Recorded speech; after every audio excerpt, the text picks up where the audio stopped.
Welcome to Kevin Richards VIPs. Today's guest is passionate about this beautiful city of Barrie, an incredible entrepreneur and businessman, and a former mayor of this city.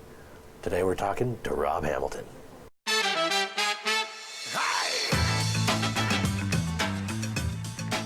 So here we are now with Rob Hamilton, former mayor, former hockey legend in town, super cool bar owner, and a really interesting guy. And I'll tell you, you've got some really interesting stories, and for such a short show, we could go on for days with how interesting you are, because you truly are. So welcome to the show. Well, you can stay when the show's over and we can continue on. Oh, really? Yes. Perfect. We'll just chat some more, because I love it. We have an old history, too. We have, like, my Uncle John, you know very well, knew very well. Lots of cool history in Barrie. What brought you, let's just sort of go back to what brought you to the city of Barrie? I was teaching high school in Don Mills Collegiate. I graduate of University of Toronto, and I taught for 4 years. Mm-hmm. And I just really, my parents are both small business people in Huntsville, which is hometown. And I looked at the salary grid, and I did not want to know how much money I was going to be making 15 years down the road. Sure. I love teaching, love the classroom, so I was looking for a business opportunity. And actually saw this advertised in the Globe and Mail under business opportunities. So I'd been on one side of the bar lots of times in my life, decided to take a shot at being on the other side. So that brought you up to Barrie. So then you come up to Barrie, and now you're looking at this amazing nightclub slash bar. What was it back then? No. Before it ever became what this monstrosity of a beast of a bar that it is now. Yes. Well, it had quite a history, somewhat checkered. The reason it was for sale is the owner was beaten to death in the bar on a Saturday afternoon. Where we're sitting in this bar? Next door. Okay. In the other room, by a member of a local motorcycle gang, or members. There was a group of them.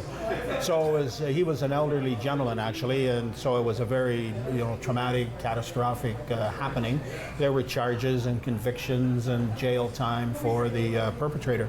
So we were buying, the hotel was for sale by the widow. And this happened in August. We cemented our deal in November, took over in March by the, to get the liquor license transferred, etc. Okay. So here I was in the deep end of the pool in a business that I'd never, entertained the thought of, had no experience in. And that murder had no impact on whether you still wanted to buy the bar? Well, we didn't take it seriously enough. It should have had a lot more impact than it had. When we went for the transfer of the liquor license in Toronto at the Liquor Licensing Board of Ontario, and Mackey was the gentleman's name. He was a former police chief in Toronto, and he was the chairman of the Liquor Licensing Board, and he said, "You are buying the worst hotel in Ontario, and you have no experience." And our lawyer was there, and he sort of said something, and I could just see, I quit my job as a teacher. We bought a house up here. My wife had quit her job as a lawyer with the provincial government and taken a job here with Bruce Owen. And I thought he was going to not grant the transfer. So I said, "Mr. Mackey, we can't be any worse than what's been happening there, so please take a chance on us." It's almost like a stretch on the movie Roadhouse. So he did. Well, yeah. Good night, nobody died. Yeah, nice. So now, how long ago was that? 1974, so we're in our 43rd year. And so that's a proven success, all right? Yes. In tough times. Overall, it's been successful, but we've had our ups and downs. We've had to battle back on more than one occasion. Yeah. Now, this building has caught fire before. There's all kinds of cool heritage to this building. Now, what do you think is the driving thing behind this? Is it your staff? Is it you? And I don't want and I know I'm always going to get, or used to getting the politically correct Rob Hamilton answer. Let's pretend we're just kind of hanging out, which we are. So you want me to be candid? I want you to be candid. I want the honesty. So what do you think is the driving force? I know that there's a lot of tough decisions to make in a bar like this. There are. The driving force, I would say, is it's always the people, so staff. And anything I've gotten involved in, whether it's this or City Hall, I was always, first and foremost, build the team. Yeah. Build the team around me, set them up for success, and then a little bit of good management, a little bit of luck. Yeah. And I always found that the harder I worked, the luckier I got. Yeah. So I got involved in the community really through hockey, and I met the local guys and played old timers hockey after I turned 35, but played in a league with them prior to the 35 age being reached. Yep. And you know, there were a couple of cops on the team, and I ended up on the same team as my liquor inspector. And so life got progressively easier as you fit in to a community and to a group. And there weren't as many choices then for a place to go after the game. You had to come downtown. None of these satellite bars and mini malls all around the town. Every neighborhood's got a neighborhood bar. They do now, yeah. And so the guys all came here, and we just sort of built up a following, you know, very, very locally. Yeah. And in our sports bar where we're sitting now, and the nightclub next door, you know, similarly. So we've just been the hometown bar. Sure. We're kind of the last man standing down here, the old hotels. sure. If you recall, Kevin, in the Allendale end, we had the Clifton Hotel. I remember the Clifton. At It was the a very 5 scrappy Points, we hotel. had absolutely, but they looked after their own problems over there. They Like the never, Brookdale they did. never called the police. Yeah, like the Brookdale And did. there was the Brookdale, which was a more sophisticated place, at a motor hotel, Yeah. not an old downtown hotel. Yeah. The Wellington and the Simcoe at the 5 Points. Simcoe was Queens. pretty scrappy. My sister was a bouncer there. Yep. Oh, she was your sister. My sister. Oh, well, that must be a story. You should interview her. Oh boy. The American Hotel up behind us on Collier Street, remember which that. is where City Hall is now. Yes. Clarkson Hotel, which is still there. Yep. And then the Bayshore Hotel, which was also a motor hotel, which came later. Boy, that's so memory none lane, of those. Well, the Clarkson is still there. The Simcoe is still there, but we're really the ones that are operating more or less as we operated Absolutely. 43 years ago. This building was built in 1850, so maybe we're operating more or less the way it was operating then. Perfect. And I know you communicate well with your staff as well too. I know that everybody gets, you know, their input to you, and you get to have a good creative outlet here too. I know that that's important to you, that everybody gets to communicate.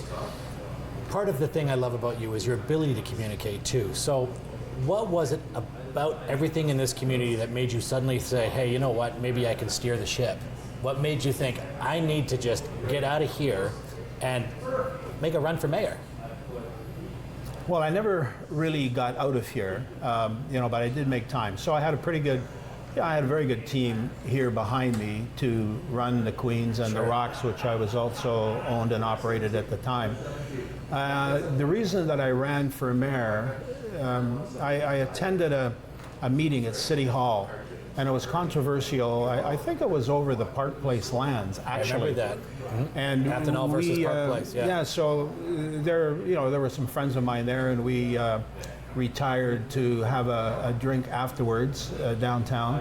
And they said, you know, this town is hurting. Okay, the downtown is in bad shape. A lot of the retail left when the Golden Mile, Bayfield Mall, Georgian Mall, you know, killed retail. We went from having 5 men's clothing stores to having, you know, John McNabb being the last man standing Look at all virtually. the manufacturing we had with Cooper and the people that made the toilet seats. Sure, and all that. the Moldex and Moldex.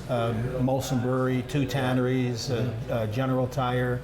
It was a much different town then. You and I remember those places. Yeah. So the downtown was a mess. The traffic in the south end was a mess. The firms down there like Yom, you know, couldn't get their products to market, and JIT, just-in-time delivery. And I'm thinking that, you know, is this the legacy that I'm leaving to my kids? I have 3 kids that were born in Barrie, and is this the best I can do? You know, a town that's really floundering. So they said, why don't you run for mayor? I said, well, I mean, I can manage things, but I certainly know nothing about being the mayor or municipal politics. I'd never attended a council meeting. I'd never watched a council meeting. Sure. And they said, well, give it some thought. And so really the motivation was, yeah, I think I can help. I don't want a career. I'm not doing it because I want a job.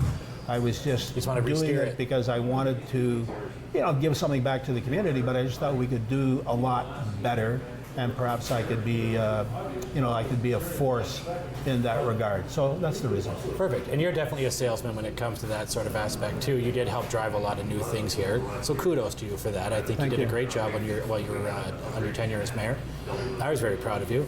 I know a lot of people were, but I know that you also had to be subject to, oh well, it's Rob Hamilton, the downtown bar owner. What the heck is he doing running for mayor? Why vote for him, some downtown nightclub owner? How did you handle that, and what was your response to those haters? Well, I probably didn't respond emphatically enough or get my message out there because I ran for mayor 3 times. I was successful once. So the city spoke loudly and clearly that they didn't want me. And, that rejection was tough to handle. And, it leaves scars and wounds that really you don't get over it. Where I'm from, you lose your job. That's very humiliating. The way you measure a person is the job they hold and that they go to work hard and give their employer good value every shift, every day. So getting bounced was certainly not, not a highlight. But, the mayor's job was very challenging. It was a steep learning curve. You had to be a fast study. Yeah. But one of the highlights was working with staff at City Hall. I really enjoyed them. There's a lot of talent there. There is a lot of talent. I surrounded myself. I told Peter Lee my first day, I said, Peter, the 5 smartest people in this building, I want their desks right beside mine. That's a good call. And Peter was a good CAO. He was a smart guy. I relied on him heavily. Rebecca James Reed, who is still at the city. I guess her title is my executive assistant, but she was my right hand. And so it was a good experience from that standpoint. But, first you get the team around you, and secondly, you get a plan, and then you execute, and you know what you want to accomplish. So you went sort of old school and were treating the city of Barrie more like a business and making it run properly, which was great. Yeah, and probably contributed to my downfall because I was more focused and concentrating on doing the job than worrying about the political aspect. You mean the chicken dinner tour and all that sort of stuff too? I did that stuff, but people, I guess they saw me in the downtown as somebody who was trying to improve the downtown for my own benefit. Interests, and I didn't refute that. Sure. And this is an underperforming downtown, still is. The assessment down here, I think, was $73 million when I was the mayor in 2003 to 2006. Wow. And at my standpoint, I said, the assessment down here should be $500 million. It should be $1 billion worth of real estate that's paying taxes to City Hall. You accomplish that in the downtown, and the costs are very limited. You don't have to hire one more policeman, not one more firefighter. You don't have to build another library. You don't have to build another rec center. The pipes are in the ground, just hook them up. So the more that we develop and grow our downtown, the greater the revenue stream is to City Hall. Sure. And that's what I was, that was my focus, on the economy and increasing the city's revenues. So it keeps everybody else's taxes lower. So we build stuff downtown where it's easy to build it, and there are very few costs associated with it, and that is a net benefit to the city of Barrie and everybody that's paying taxes here. It would keep everybody's taxes lower than they otherwise would be. So that message I didn't get out. Who cares if my building? It'd be nice to keep that message going, and I hope the viewers, back up and rewind and listen to that message a few times, because I think it's a great message. So if I can just add one more thing to that. Do. If the value of my buildings that I own down here go up by 20%, do I benefit from that? Absolutely. But if my building is going up 20%, so is everybody else's. Sure. So that $73 million just became 20% higher without building anything, which is nice. And it's paying more money to the city of Barrie. Yeah. So that was $15 million like that. Yeah. That was a win-win, and a bar owner and mayor of Barrie, it's a very tough combination, and you're very vulnerable to a lot of criticism. Absolutely. That all of the problems in the downtown are because of my bars. Now, while you were mayor, there's definitely been some criticism. And I remember, I got to tell you, I was at City Hall when, what were you, something from Ireland? Was it the mayor of Ireland, or you dubbed yourself something, and it was... The Lord Mayor. Oh, I'm sorry, the Lord Mayor of Ireland. How did that go about? What was the response from that, and what happened? Come on. Okay, it was my first New Year's Eve deal. Yeah. And I had been elected in November. I guess I got sworn in the 1st of December. Yep. So now I'm on stage for the event at City Hall on New Year's Eve.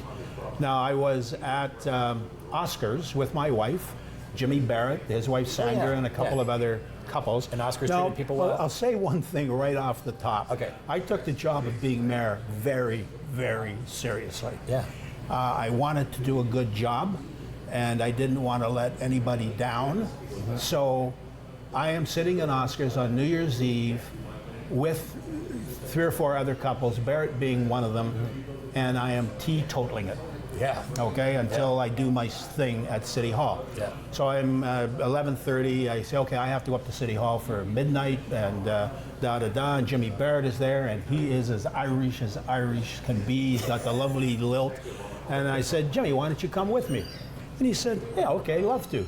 So we're walking up Collier Street, and I said, Jim, let's have some fun. I'll introduce you as the mayor of Dublin. And he said, the Lord Mayor of Dublin. I said, the Lord Mayor it is. So we got on stage, and Kim Mitchell, I think, was the band. Yeah, Kim Mitchell and was the band. There were probably 8,000 people up at City Hall. It was a lovely evening. Yeah. And we're on stage, and Jimmy is beside me, and we have like 20 seconds, 30 seconds, and the TV station is running the show, so everything's got to be on time, right? Yeah. And so the mayor of Barrie, newly minted, Rob Hamilton, hello everybody, how are you enjoying Kim Mitchell? And there's a big cheer, and I said, well, I'm glad you're enjoying it. We have a very special guest. I said, someone who is for me, the Lord Mayor of Dublin, Jim Barrett. And Jimmy took his cue. I stepped up to the mic and he said, Happy New Year's, everybody. I bring you the warmest wishes from the Emerald Isle. God bless you all. And that was it. Yeah. I thought it was perfect. Well, thank God the town crier heard me say, who is for me? Yeah. Okay, so I was not telling an untruth, which a former mayor of the city, because all the former mayors, there's not one former mayor of Barrie who doesn't think they should still be the mayor. Oh, yeah. And they were taking shots at me saying that I'd lied to the people. Well, I hadn't lied to the people. They just didn't pick up the nuance in what I'd said.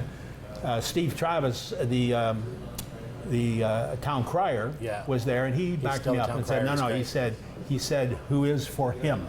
Yeah. So anyway, it was I thought still a fun night, and still a fun I was night. having fun. Barrett was having fun. Absolutely. The people were having fun, but the press they have ambushed me. Absolutely. And it was the TV station showed up in the office.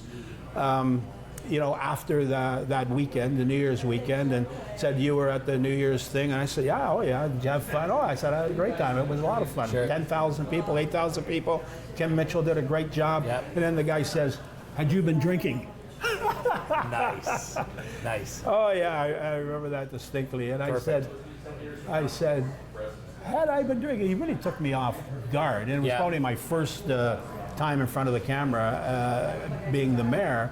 And I said, no, I wasn't. Absolutely not. I said, I take this job very seriously, and I just wouldn't do that. But the night was a riot. Now, I remember. after I left the stage and went back to Oscars. Heck yeah. It's Rob time now. You have to have Rob time. So let's go to that then. So when you weren't being mayor, how did you diffuse? How do you leave a nightclub atmosphere or the bar atmosphere? You've been doing this for so long. What do you do to diffuse, to come down? Your happy place, other than here, your home? Is there a solitude that you find? Is it your family? What is it that brings you the most happiness right now? Oh, right now, definitely it's family, grandchildren. We have 9 grandchildren. Wow. My wife's a great grandmother. She's, capable from babe in arms to teenagers. She relates extremely well and does all the stuff you need to do with grandchildren, whether they're and big respect very, to her young. too, because she's been behind you through the wonderful world of Rob Hamilton too, right? Like she was always very supportive. You're sticky or that you're crazy or that you're nuts, but you're fun. And with fun comes a different atmosphere and perception. And she has been able to handle Rob the public image, Rob the bar owner again, Rob the fun guy, and people can take fun people the wrong way. And she's been there to support you and love you through the whole thing, hasn't she? She's been great. Yes, she has. She's a very solid person. She's very smart and very analytical. So, she's been a good partner in all aspects. But definitely the family, we see a lot of them. Nice. We have a lovely home on the other side of Kempenfelt Bay that we bought a lot that we couldn't afford. Built a house that we couldn't afford, but we worked hard and struggled through it, and it has turned out very, very well. So that part of my life is a definite highlight. Okay, perfect. So now, if you were to try and think of what the other highlights of your life have been, you played hockey, what are some of your favorite hockey memories, some of your favorite people memories from this town? Because you know everybody, and just about everybody knows you, and if they don't, they're going to, sooner or later. Well, I played hockey with, Corby Adams, Ron Robinson, Bobby Baird, Jack Smith, Gary Hines. So these are the local names that people would probably know. I'm obviously leaving a few out, Teddy Ems. Yeah. And those were great times. We had a pretty good hockey team. We played in good competition against other cities, and for 20, 25 years. And I thoroughly enjoyed that. And of course, the guys were customers here at the Queens. We had a lot of fun. Gary Calvert was a big part of that, an employee from City Hall that everybody knows. And now I'm seeing their children and even their grandchildren. So we're in our third generation as customers here. Yeah. So the hockey was good. The Rotary Club's been very big in my life. Tell me a bit about that. Something. I'm past president of that club, but I was very committed to it and worked in their projects, fundraising, and everything that the Rotary Club does. And it does a lot in the community, a very community-minded service club. The hospital board I was on, the BIA, I served on that for a number of years. I chaired it for 4 years, which is to improve the downtown for the reasons that I stated earlier, that's important. So those are highlights. And just being in the Queens, every day is different. I'm around people. I can hide in my office, or I can come down here and socialize, depending upon, your energy levels and how you feel in that particular day. Yeah, for sure. I had a group of I called them the Senate or the old boys, but older guys, retired guys who would come in for coffee every morning for about 25 years. Yeah. Now, I didn't charge them for their coffee, and I attended a lot of funerals, made a lot of hospital visits, and finally they pretty well all gone, and that coffee club doesn't meet anymore.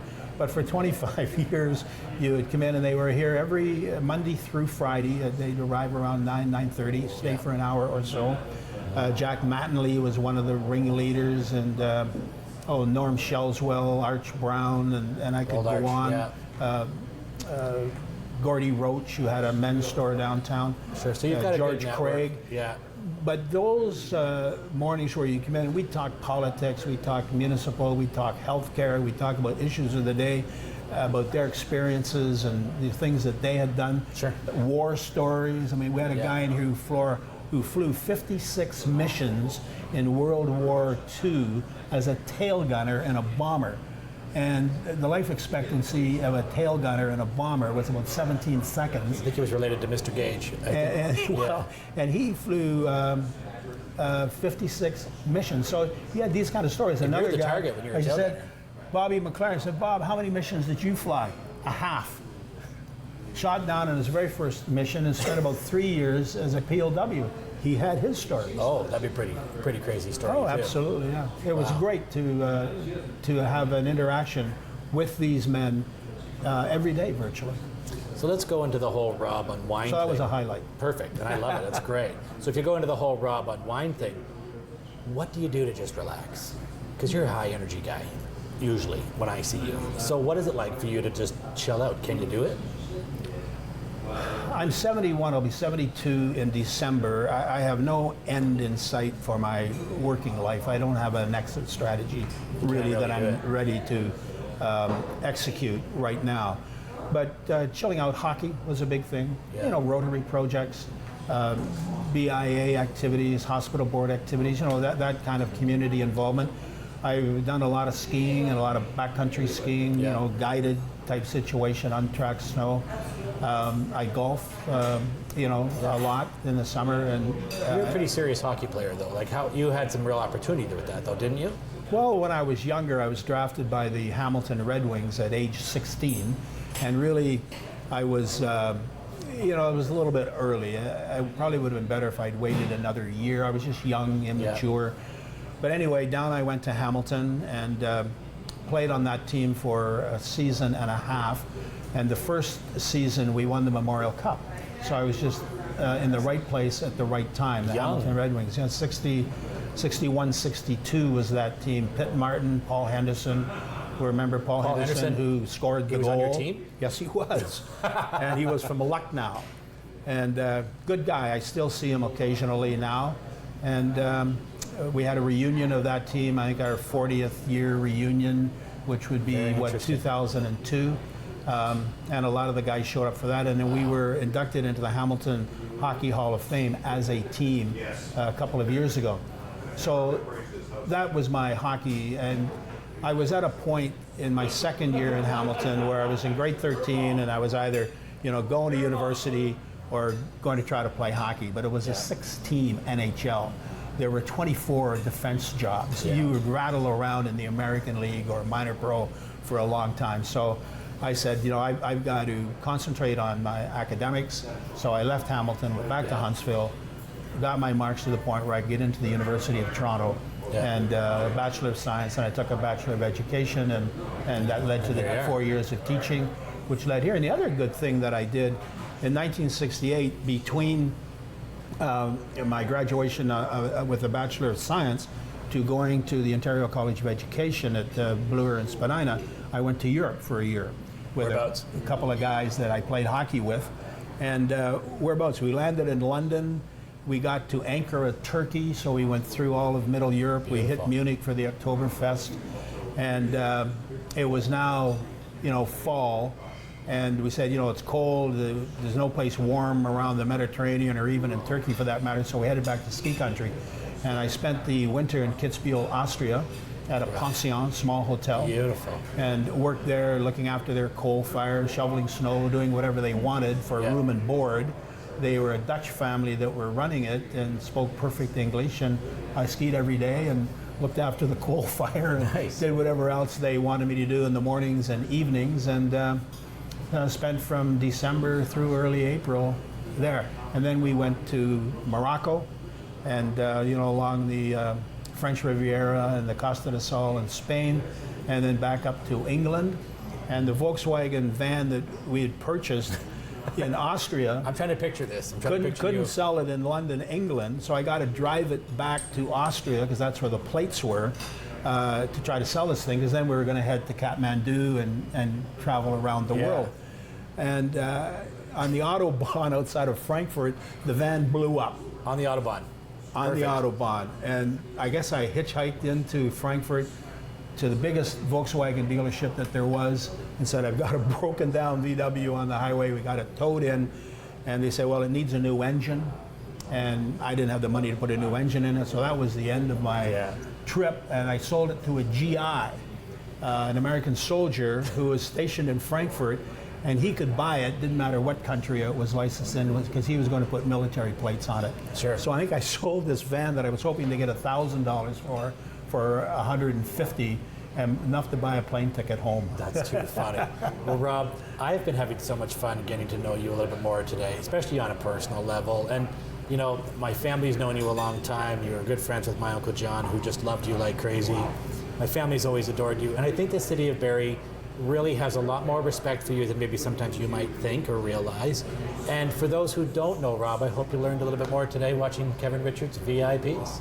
Yeah, well, thank you. I've enjoyed it. Thank you.